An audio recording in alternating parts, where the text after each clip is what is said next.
There's a terrible tendency when you reach my decade. I'm not sitting. Darling, what are you doing? I'm bringing Daniel a seat. He's a man, he can carry it. Yes, I just don't know which Oh, one. there we are. There you go. Thank you very much. Can I, would you like coffee or would you like a drink? Would you like a drink, for crying out? We've got some supermarket malt, which is quite tolerable. We've got some Plymouth gin, and we've also got all sorts of interesting ales, which is going to be the direction I'm going to go in.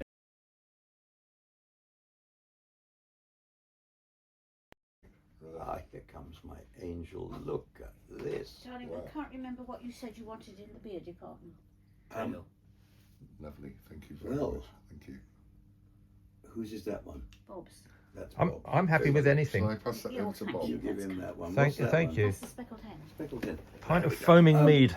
I'll have a speckled hen as well if there is a speckled hen, or anything more villainous, darker and more villainous. Cheers. Nice. Cheers. Darker and more Well, that's a villainous. good start to the day. That's not bad. My breakfast. What have we got here? Only 1:45 and you're on your first beer. Back in the That's late. 1960s, would you like to come in for coffee? Uttered by one of the many ladies of the period. You're familiar with it. Meant slightly more than that. Today, would you like a coffee? Unfortunately, means would you like a coffee? And I love coffee, but that's what you have in the morning.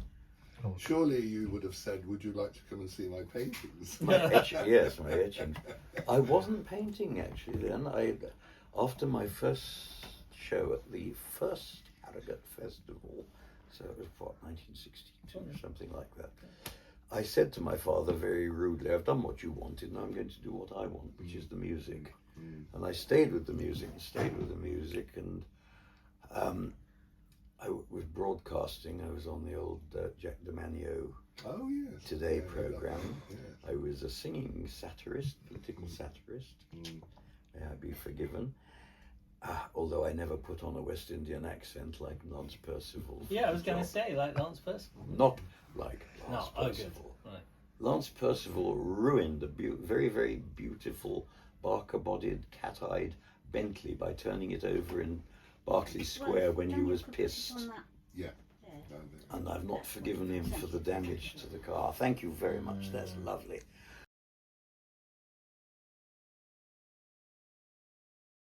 Oh, yes, that's the contract for my father's stuff to be rescreened. That's what it is. That's good. That lives in there. That's what that is. Jonathan's father was a ventriloquist, which is dying art. Here we are. That's your father.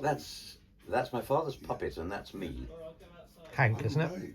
Yeah, Hank the cowboy. Hank used to say, "Howdy, folks, sure it's mighty fine to be here, yes, sir."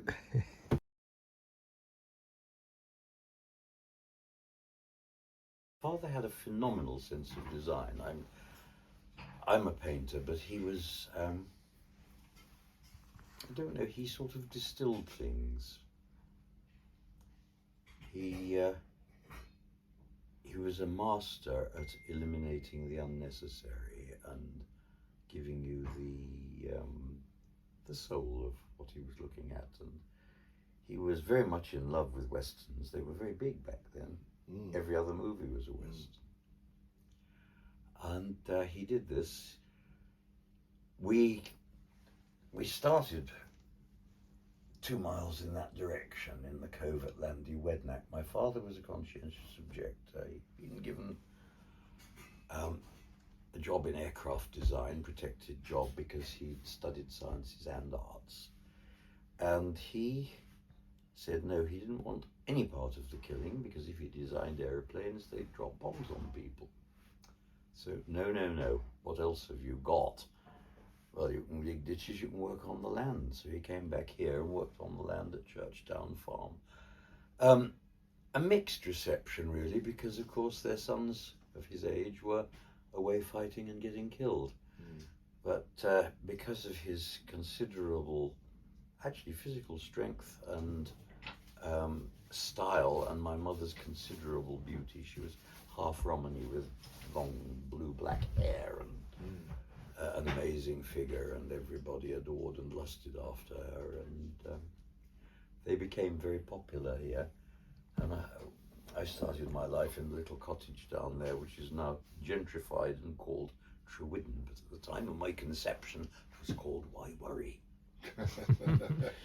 From the Punch and Judy on the beach, further up country to the end of the pier, with the help of Norman Evans, who used to do an over the garden wall thing, like a fat northern lady.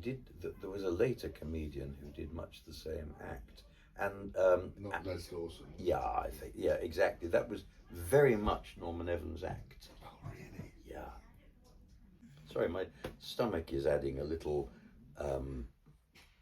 ostinato to that. Stop. Do you know how did he learn ventriloquism? Was he taught by a mentor? Schoolboy enthusiasm. He liked the idea. There were lots of minor ventriloquists and a few major ones when my father was a child. And the variety theatre, which grew out of well, they called it vaudeville in the States. Yeah. Hello, you over there. And he had liked ventriloquism as a child and built his first puppet, which was called William, after Richmond Crompton's Just William. Yeah. And so that was his first puppet. And he picked it up again. He was technically, he said, he was flawed. His lips, it says on the credits to the thing, when Hank is introducing him at the beginning of the cartoon, it said, "I'm Hank, toughest guy in the West, and this is Francis Coudrille, the world's greatest ventriloquist. Watch his lips, they move all the time." It helps having a moustache to do that, doesn't it? It helps a hell of a lot. Daniel, do you want to go and fetch Alfie off the thing for me there? Disentangle him from his banjo. His hands are only half made.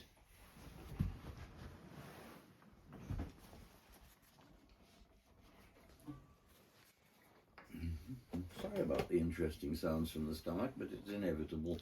Is it because you're hungry? Because I'm old and damaged.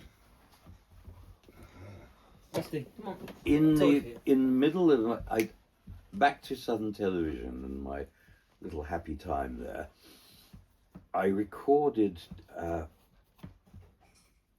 music for Jack for the program. Stop twiddling around in my shirt. I've got to get the ring on my finger. It was made for me when I was 7 when he made me for you. Yeah, long time ago. You were a goof then and you're a goof now. Hi guys. Come Are you deaf? I said hi guys. come on, Rusty.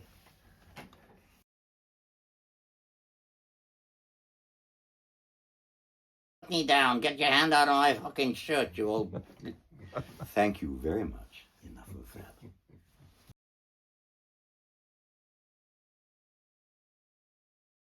Westerns and erotica, that's a pretty good sort It's a of good mixture, balance. isn't it? Yeah, it is. Indoors and outdoors. Yeah.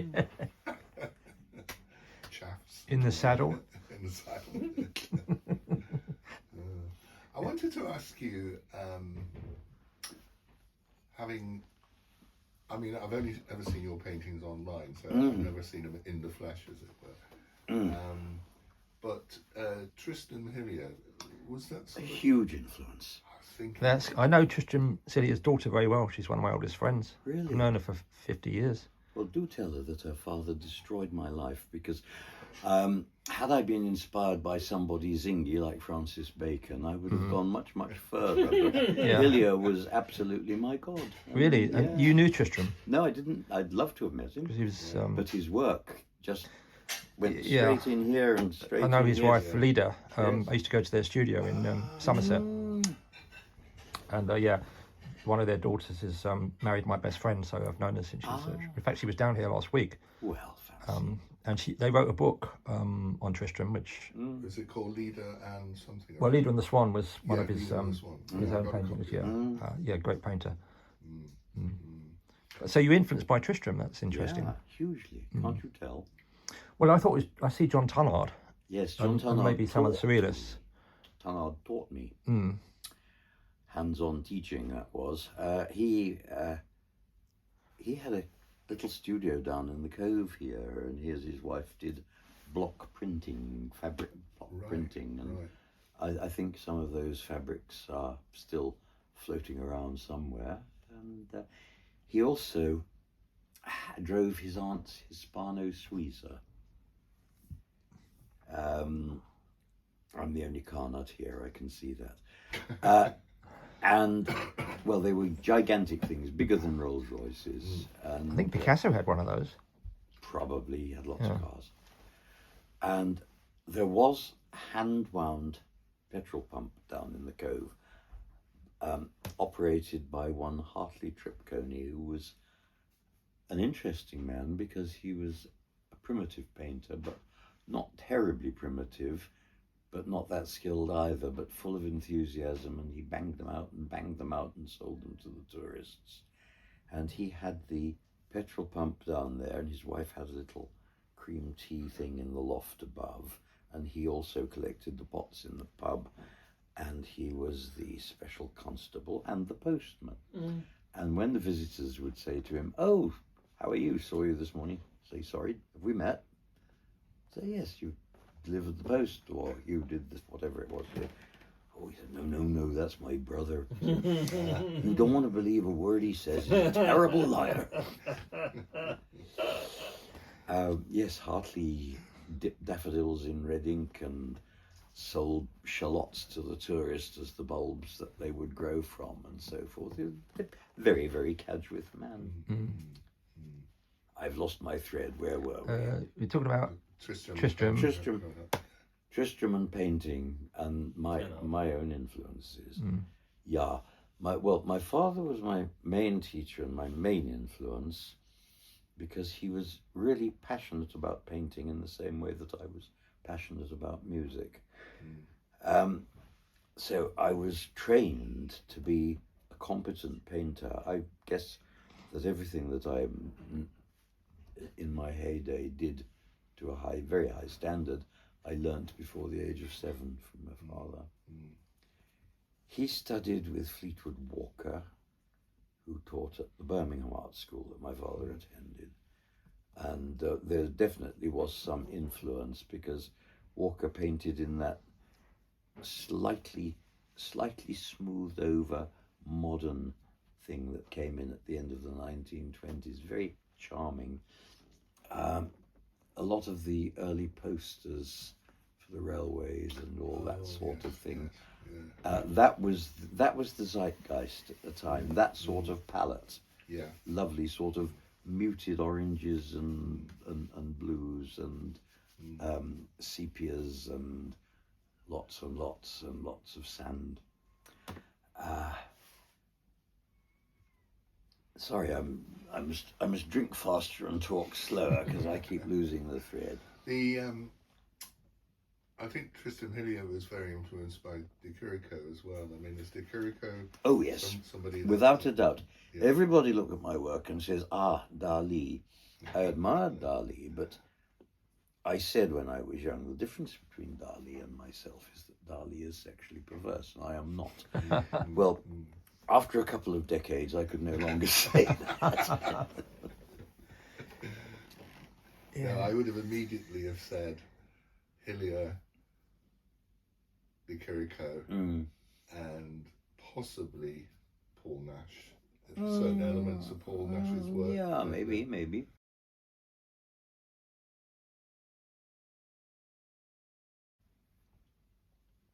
And my mother was half Romany and Brummian, very proud of it.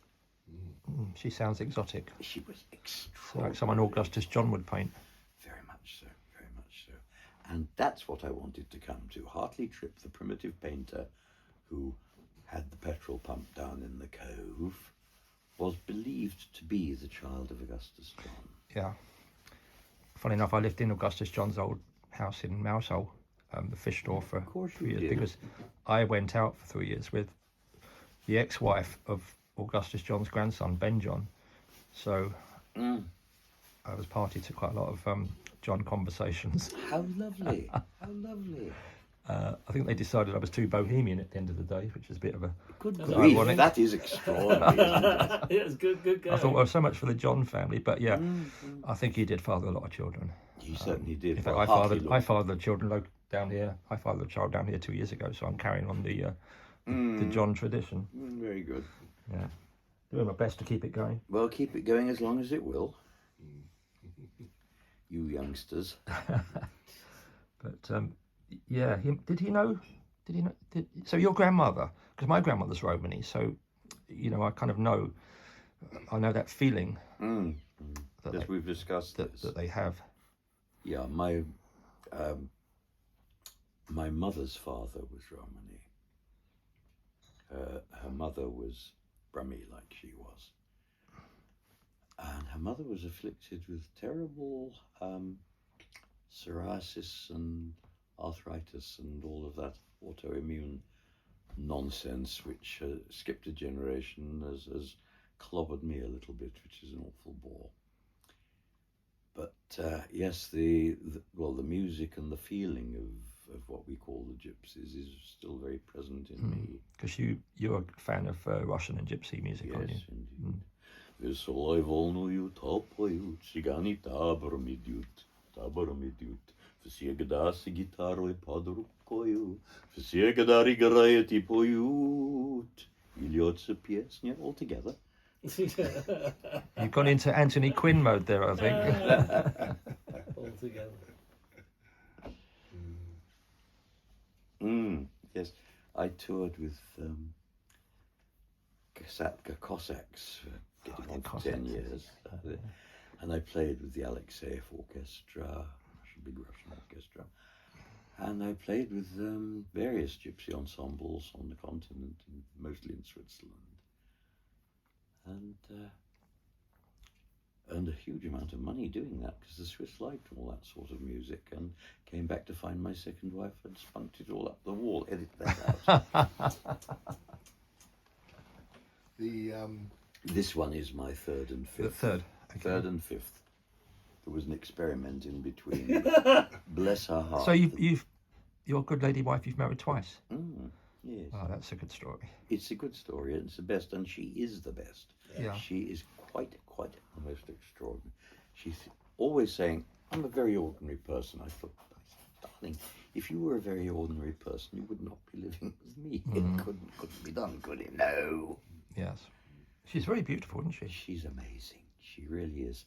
There's a nude standing portrait of her in my studio. Really? Which I painted when she was 57, and you will... When she was 57? When she was 57. And as I say, because she's extraordinary figure and beautiful. I'd love to get a quick photo of that. Yeah, maybe. well, we can go down there where we've had something to eat. The weather's going to get better for a couple of hours, so up a lot now, I suggest we don't go and stomp about until it has brightened up and we've had something to eat, and then we can do all the going about. Were you doing the photograph, Paddy? Did you? Well, I would like to look around the studio. Of course you I think that would be great. I think that might be a good spot. Yeah. Darling, hello? This is not a hustle. We're just discussing about 2 minutes, so that's what we'll do first. Elf, can I ask you a question? Why are you called Elf? It's Jonathan's idea. No, you ask him. He said it's because I make things grow in the garden. I don't think I am an elf. Oh, you're not particularly small or elf-like, are you? Elves aren't small. No. That's goblins and piskies are small, but not elves. Elfin, maybe. I don't think I'm even very elfin now I've got old, but I do make things grow. Which is what. Well, thank you for lunch. What is your actual name? Sheila. Sheila. Ah, Sheila. Right.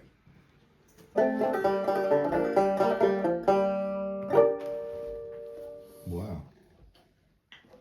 Primitive frailing, that is, as opposed to the bluegrass prestidigitation. So that's why you keep your nails long on, like the mini plectrums, aren't they? Yeah.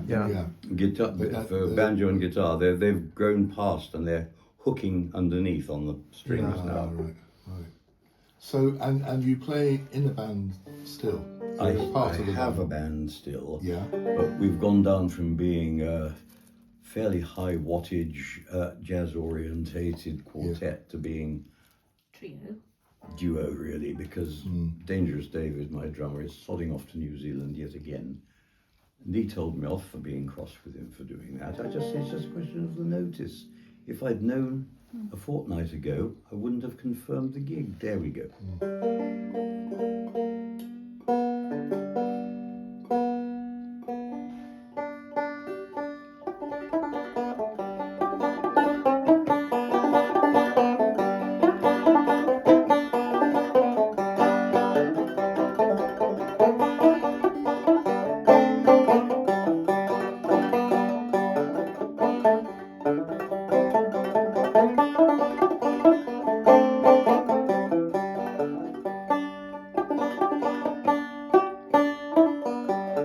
It's been a long time. You can tell by the amount of cobwebs. Thank you, Daniel. There's its little hanger.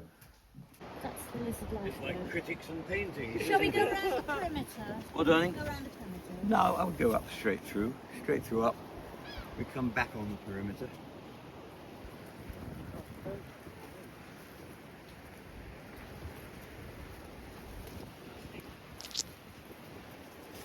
The elf's previous husband used to call this Blanket's Bay because it is so tranquil Uh-huh. at the time. Well, they kept their straw pots there, so they do now. I've been here when it's grey and slightly rough, but They're That sounds like a good short story, The Elf's Previous Husband. Oh, It sounds like something out of Agatha Christie or something. he was a great man. His name was Sharky. Sharky? Have you not heard of him, Dan? He was St. most Ives. Well, he famous knew a lot of fisherman on St. the Ives. coast. Was he? Yeah. Very considerable man. He was my boyhood hero, and when I was little, I used to say I want to be Sharky when I grow up. Oh, And in a manner of speaking, I am. yes. You're with Mrs. Sharky. That's right. They used to do that in those days, call the wives all by their husband's Yes. surname, Mrs. What's it? Yeah.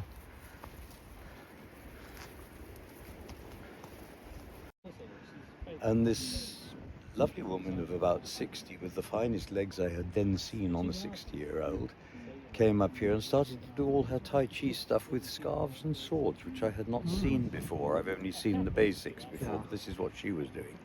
And she was running around, and suddenly she started to fall about laughing. I said, what's so funny? She said, can't you see them? I said, who? She said, the fairies, they're following me and taking the piss. And I had a moment of vision, and I could see exactly what they were. Indeed, they were sort of sticking their bottoms out Right. and being very rude, very Exactly. rude indeed, Yeah. as they are. Yeah. Maybe they're piskies. Taking the pisky, yes. Yeah. oh yes, I told her that. Well, we've definitely got all manner of non-material entities here, but they are very benign now since we've built this whole thing. It's restored what was trashed, because this was just a small wing of a big stone circle which has its epicenter the other side of the National Trust fence there. And on the very epicenter of that thing, a rabbit had dug one Easter actually. I came up and I looked where the rabbit had been digging, and he'd dug up great fistfuls of worked flints. Really? Got some in the house. And Too terribly hostile ground this is for vegetables, especially, and it's very dry in the summer. And it's by the sea. Yeah. And the salt. Well, artichokes don't mind that. Mostly things with silver leaves don't mind that. It's just the drought, I think. Every year about May it starts to get dry, doesn't it, John? Else I would worry about the dog. You know? Yeah. Well, the adders. They're very territorial. They have their own little spots. There's usually about 3 here. So one sleeps down there and one come out there and so on. And but they get used to us and we get used to them. But I do worry about dogs coming on here. Plus we have pheasants. You can see where they made little beds here. That's an impressive beast, isn't it? He's not bad. He's a substitute. I had a very lovely one who was 9 feet tall, made by the sculptor Toyne Adams. Uh-huh. And I bought him at a art expo in Plymouth. He works in Portugal. And he had a metal head, made a many metal plates welded together, and he got struck by lightning. Oh gosh. That's great.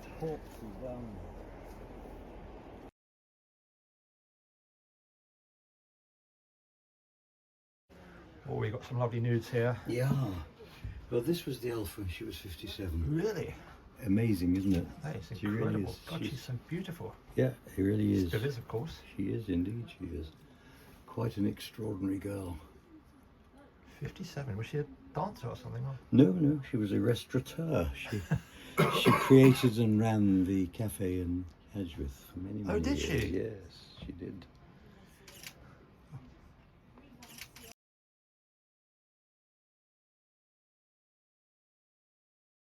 I cracked my sacroiliac. Let me just change my shoes. Okay. Because the garden clogs are not things of great Right. beauty. Right.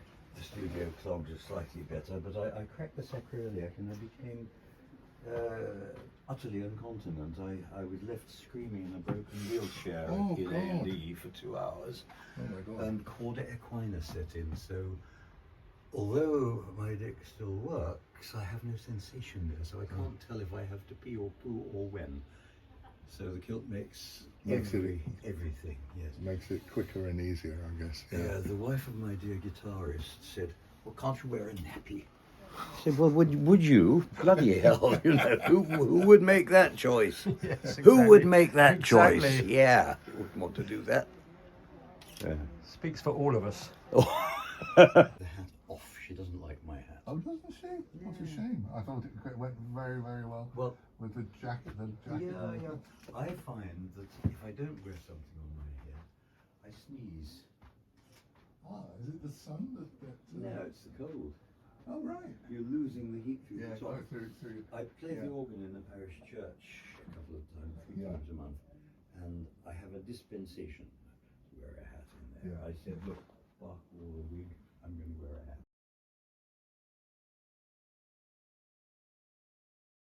You just smooth your head out because as you've taken your hat off, it It's just done a bit there, hasn't it? yeah. Okay, You got a, borrow the you got a model's brush. airbrush. Interesting.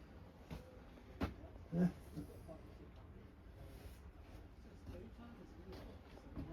There we are. I think that's poncy enough. Oh, that's better. Yes.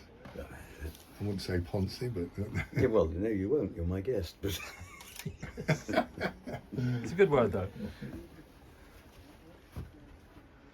when the elf was first with me, she had never been to a Chinese restaurant, an Indian restaurant, or an art gallery. She had lived the life of a fisherman's wife, and we were interested to explore together all manner of things. And one of them was art exhibitions, and we went to an exhibition in London where they'd got Picasso and Matisse on the wall.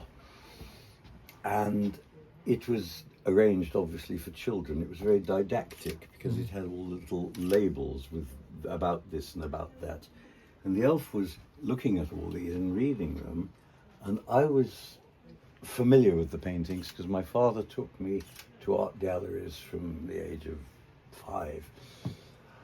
So I knew most of the paintings that were on show, so I was looking at the people and I was thinking how wonderful it would be if they were naked, because the body language when you are looking at a work of art is quite unlike the body language when watching a sporting event or window shopping or any of those. There is something about the connection between the figure watching, looking at the artwork, and it conditions everything all the way down to the Achilles tendon. So I thought how lovely that would be. And having my beautiful model on hand, I did this one. There's another in the series just here. If I can I get it out? There, let's see. Ah, yes. This was the first one in the series.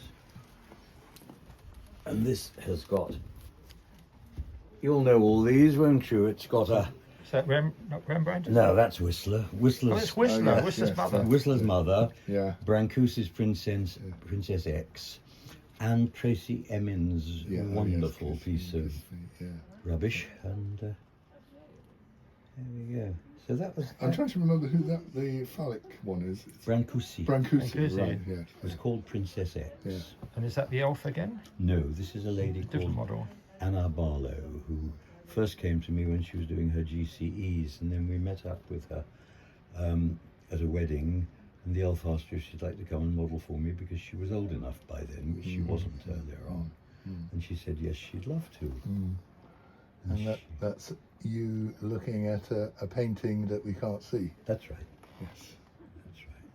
Could I try? This is the trumpet you were talking about earlier. That's the Stanstenet trumpet. Yes, it is. Do you want to come and sit down for a moment? I And could do that. let me see if I can. And Jonathan blows his own trumpet. It's a good title, isn't it? I would have made more of things if I had, but I am basically shy and not overconfident, so I've not done a Well, lot I of wouldn't bragging. have. Yeah, I wouldn't have you as shy, Jonathan. Well, you don't know it from the inside. No. That's the coffee machine, that's the most important It's thing. another that keeps another you boar's going. head. Keeps you awake. It does indeed. Should we try the seat here? I Yeah, just we wanted can to try try the red curtain behind with the painting Right. on the easel. I'm wondering whether that's... Or you want to Shall I swap? swap it for that one? Yes, of I think course, that one's yeah. probably- This is the elf's niece Lucy, and I've just added the red curtain to it because it's made it more Right. interesting, but it's still got a little way to go. I think you managed to do something else, but no, you won't get that. No, It's, no. it's they were Right. tightened when it was dry.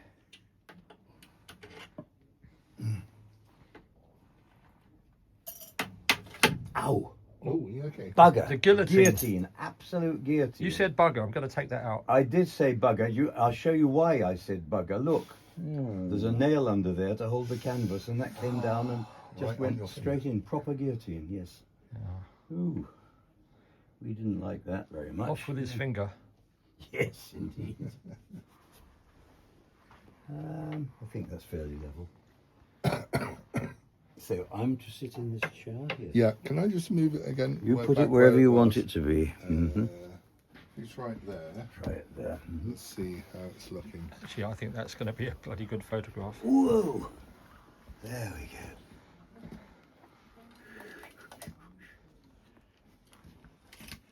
The poor old trumpet has most beautiful engraving on it, but I haven't cleaned it for a very long time.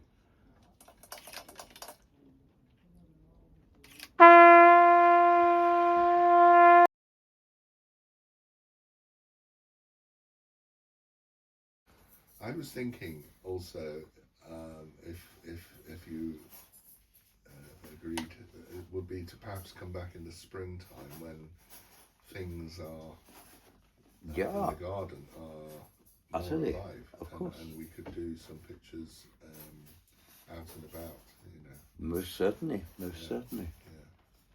Yes. because it's such a beautiful spot. But I shall be able to pose languidly on the Maserati.